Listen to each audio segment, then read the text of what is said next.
All right, good people. All right, good people. We say right. Nasi ndauya ndine bearing and rotibate bearing. So bearing tine two types at now a bearing. Number one tinenonzi iyo normal bearing. Andika normal bearing. Number two tinenonzi iyo canvas bearing. Okay. So ndekusiyana uripo panomo ne canvas andika. So NB normal bearing. Normal bearing we count from what? From north going what? Clockwise direction. Clockwise direction. Okay. So that's north, east, west, and south. So on normal bearing, we'll be counting from north going clockwise direction. That's normal what? Normal bearing. Okay.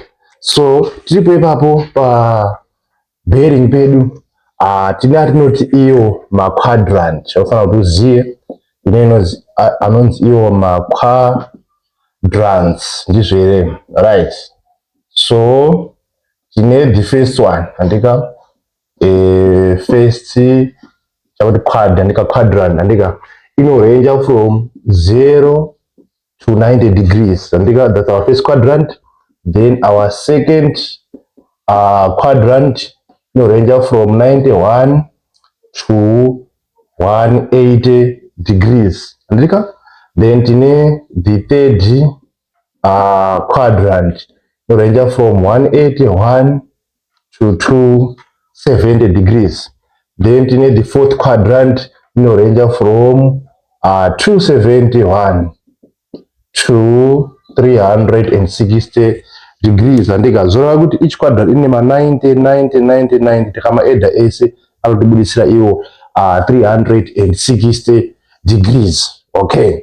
So zvakare futi in normal bearing we use what we call the three figure bearing. The three figure what? Three figure bearing. Okay. Let's say you are given 27 degrees andika.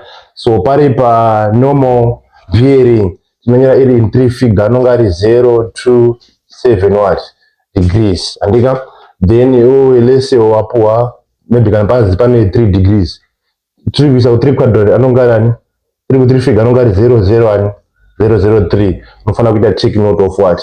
Of that one andika. Right. So tabata nye ma quadrant tinoti chimboita pa normal bearing kuti zvakadini zvakamira sei. Okay.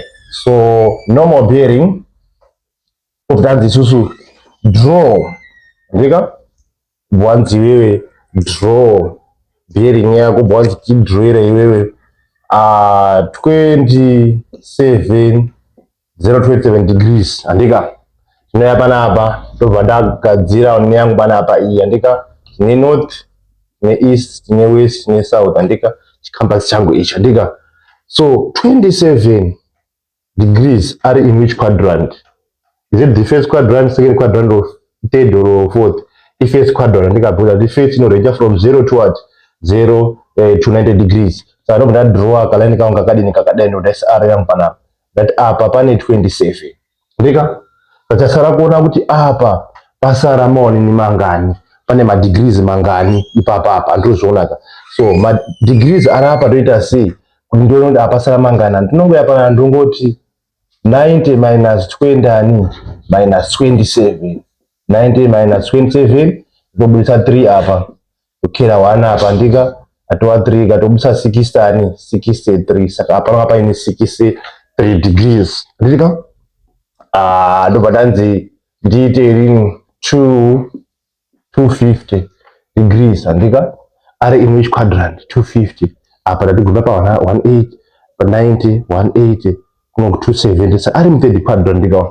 Totoya panapa ndikuda draw chi one yangu panapa ndizvere chikamba changu chakadai o ichi andika. Ndobva ndanzi chi ndanzi nini 250 taka 250 ari mthird quadrant nda draw ne group kane pana ndika arrow yangu poteseka saka apa pesa apa kuti pana pane 90 pana pane dzimwe 90 tamu 180 pasara ngani apa patorwa ngani apa mu third quadrant kuti tisvike panani 250 because panapa tiri kuguma pana 180 andowazvionaka saka inogona kushandisawo nini even ukaunda ushandisa kuzvinhu zvako andika right. So tiri kuti isusu kubva pana 180 kusvika pa 200 pane 20 ndizvoka tikumirana kubva pana 180 kusvika pana 200 pane 20 then kusvika pana 50 pane dzimwe 50 ngani dziripo 50 so 20 plus 50 ndokuti 30 ndokuti 70 andika. So panapa panova paine 70 degrees tikati pese apa pane 90 apa kuti akuti 90 minus 70 tobudisani tobudisa 20 saka tiri kukaunda tichifamba chi clockwise kudai andika ndo yatiri kuti chi normal bearing tipotesere come from not going clockwise. Okay, 90 imweni 305 tiite 305 degrees iri in which quadrant unofanira kutobata izvozvo north east west south iri mu fourth quadrant ndika nditesere saka hapana pane 90 tufamba kuya papi kuya panapa from north going clockwise so pane 270 already panapa andizvere so 270 kusvika apa pane chi pane metric inokwanisa kuita ndika unogona kuziva kuti mu fourth quadrant tiri kusvika pa inorecha kusvika pachi pa 360 so kumainasa na 305 ndizvo here umainasa apo oita 5 apo oita 1 6 minus 1 ndi 5 andika ubvaona kuti 50 ani 55 andika asi 55 wako unomunyora papi apa ndizvo here unaya kunyora 55 panapa ko apa pasara ngani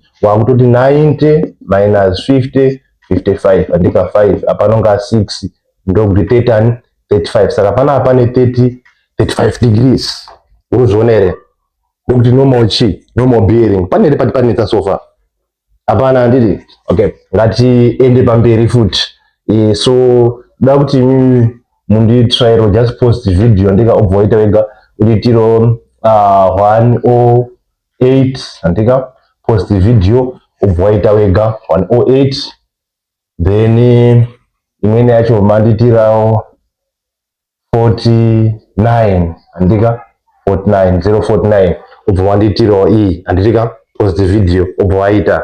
Okay, inoimba kuti waita by pausing your video. Okay, so tikuti kudini isusu tikuti 108 andika unobva wadraw canvas chako north east west south andika 108 is in which quadrant? Second quadrant. Opposite ndokupfura nepanapa ndoisa area yangu saka ndobva panapa kuya panapa pane 90 apa pane ngana apa andika togenda yekudini yekukaunda ichishandisa mafingers edu andika hapana 90 kusvika apa takawedzera 10 tamu 100 plus 8 saka panapa paine 18 kapanapa andirozvionaka saka kutiona apa takuti chi takuti 90 minus 18 because chese ichi kuya pane 90 kutoisa 2 apa ndiana ndi 7 andika panapa paina 70 ano 72 upahwisisa here panapa 72 degrees dzako andika. Okay, kana kuti ndatiyo unogona kutiziva kuti muno mu second quadrant inoeda kusvika panani pana 180 andika womainaza nani na 108 watapo tomainaza 101 108 apa utoisani 2 wako apa toisani 7 asi unonga wakumisa kupi kuno kunze kuno ku 72 woti mainazani 90 tonani 18 yako iri apa tipotesere anditika then 49 ari mu quadrant andingodhura pachibangwana 49 ari mu quadrant ipi ari mu first quadrant kubva panapo kuya pana 49 ko apa pasara since pesa pane 90 ndoti 90 minus 49 1 apa ndi 5 ndika tobudisa ndi 41 panonga paine 41 tipoteseka ndo yatiri kuti normal bearing right. Titendere kuti tiende pamberi tibati yatiri kuti iyo canvas bearing. Okay, so canvas bearing ainetsi, compass bearing ainetsi ba. Compass bearing yako kungoya panapa, right? Tine iyi yatinoti compass andika ina north kuno kunoita east west south. Usazopetsanise ba west nani na east ndizvo here panofangadza pakangoti wi ndizvo ka tipotesere kutoisa east west ba. Okay, vanogona kuti iwewe 20 north 20 degrees west north 20 degrees west hapana chinonetsa. Tiri kubva kunorth chienda kuwest, iyi tiri kufamba nedirection yatipa north kuenda kuchi west andika.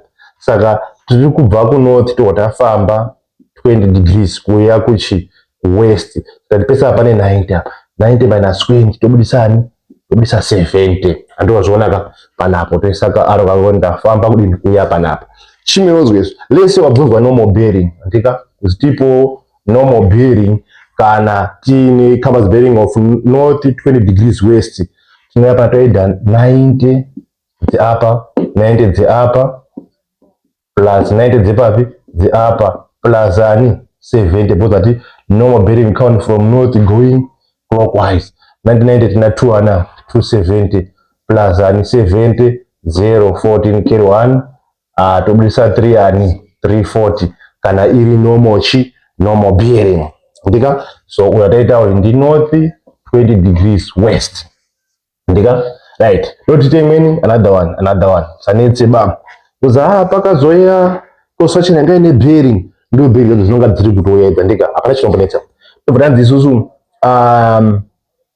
ngatita puwa west ndika 40 degrees south, west 40 degrees kuya kusouth. Ngoya panapa ubwadhira chikamba chako north east west south andika, south kuya kuchi west kuya kusouth, west kuenda kusouth andika. Toya panapa ubwa todaya panapa totoisani panapa 40 andika. Apa pasarangani sinzi pesa pane 90 pasarangani tipinde muchi tipinde mu 100 tipinde mu 90 pasara chia pasara 50 todayo andika. What if iri normal bearing kana iri normal bearing yedu chaeda 90 dzapa 90 dzapa ne 50. Saka kuti 90 plus 90 plus 50 180 plus 50 180 plus 50 0 18 13 3 carry 1 ndika tobisa 2 230 degrees ndika. So I want you guys to try kuti muiko idzidzi ndika.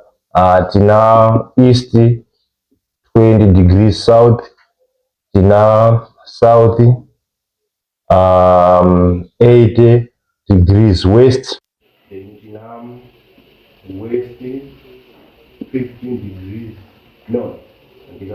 Wontra kuti grapo chindi pane normal bearing andika. I just post the video for dini of waita andika.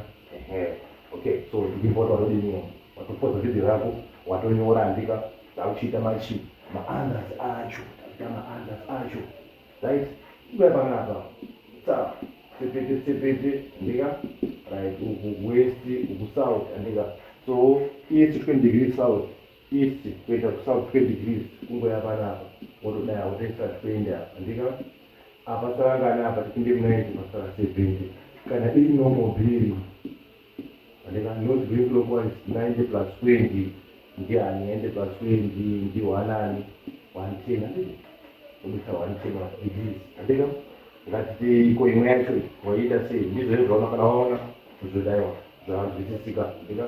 Renda pamberi tobva tanyora north east west south. That's south 80 degrees west, south 80 degrees kuya kuwest kuya kuno andika. Kudai ndesa 8 pakapasangana 10 iri normal tikubva panapa tichifamba kuya pasana 90 180 ndokuti 180 plus 180 0 6 carry 1 kubisa 2 260 ndio inonga iri normal bearing andika. So the last one that is west 15 degrees north andika. Hapana compass yako north east west south andika, right? So west kwenda kusouth pia kuna 100 ukifanya pamkaa ukifanya 15 zako ukifanya ile minus yani 15 ukapatia na 5 hapa chua bisa 70 and 75 sana kana 70 and 75 uno very na kwenda kwa 180 andika kwa wakuti 180 plus 70 and 5 hapa 5 then 15 kilo 1 kwa bisa 250 and 255 andika then already bearing yako andika like so tanto dicete facile pambere veri bacio scopa da lì dove da pedania bacio